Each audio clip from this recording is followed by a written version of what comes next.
ನಮಸ್ಕಾರಗಳು ಎಲ್ಲಾ ಪ್ರೀತಿಯ ನೆಚ್ಚಿನ ಪ್ರೇಕ್ಷಕರೇ. ನಾನು ನಿಮ್ಮ ಪ್ರೀತಿಯ ಸಂಹಿತಾ ಉಪಾಧ್ಯಾಯ. ಹೊಸದೊಂದು ವಿಡಿಯೋಗೆ ಎಲ್ಲಾ ನೆಚ್ಚಿನ ಪ್ರೇಕ್ಷಕರಿಗೆ ಸ್ವಾಗತ.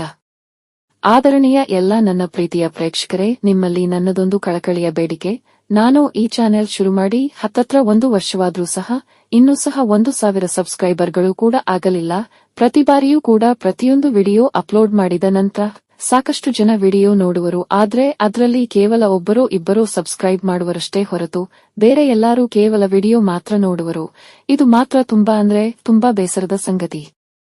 ನನ್ನ ಪ್ರೀತಿಯ ಪ್ರೇಕ್ಷಕರೇ, ನಿಮ್ಮಲ್ಲಿ ಕಳಕಳಿಯಾಗಿ ಬೇಡಿಕೊಳ್ಳುವ ಒಂದು ವಿಚಾರ, ಪ್ಲೀಸ್ ದಯವಿಟ್ಟು ನಮ್ಮ ಚಾನೆಲ್ಗೆ ಸಬ್ಸ್ಕ್ರೈಬ್ ಮಾಡಿ ನನಗೆ ನಿಮ್ಮ ಪ್ರೋತ್ಸಾಹವನ್ನು ತಿಳಿಸಿ. ಜೊತೆಗೆ ಈಯೊಂದು ವಿಡಿಯೋಗೆ ನಾನು ನಿಮ್ಮಲ್ಲಿ ಕೇಳುವಂತದ್ದು ಕೇವಲ ಒಂದೇ ಒಂದು ಲೈಕ್ ಅಷ್ಟೇ. ಪ್ಲೀಸ್ ದಯವಿಟ್ಟು ಈಗಲೇ ಲೈಕ್ ಮಾಡಿ.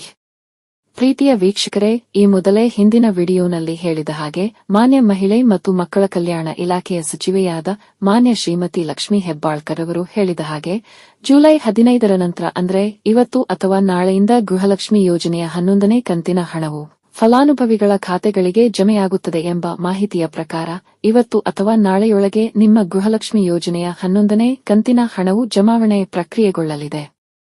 ಹಾಗೆಯೇ ಇದೀಗ ಮಧ್ಯಾಹ್ನವಾದ್ರೂ ಹಣ ಜಮೆಯಾಗಲಿಲ್ಲ, ಬಟ್ ಪರವಾಗಿಲ್ಲ, ಇವತ್ತು ಮತ್ತು ನಾಳೆಯೊಳಗ ಜಮೆಯಾಗುವ ಸಾಧ್ಯತೆ ಇದೆ. ಹಾಗೆಯೇ ನೀವು ಕೂಡ ನಿಮ್ಮ ಅಕೌಂಟ್ ಚೆಕ್ ಮಾಡಿ ನೋಡುತ್ತೀರಿ. ಜೊತೆಗೆ ಹಣ ಜಮೆಯಾದಂತೆ ಕೆಳಗೆ ಕಮೆಂಟ್ ಮೂಲಕ ನಿಮ್ಮ ಜಿಲ್ಲೆಯ ಹೆಸರನ್ನು ತಿಳಿಸಿ.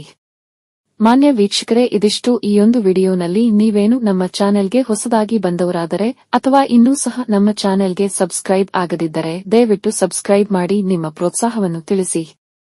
ಸಿಗುವ ಮುಂದಿನ ವಿಡಿಯೋನಲ್ಲಿ. ಅಲ್ಲಿವರೆಗೂ ಧನ್ಯವಾದಗಳು.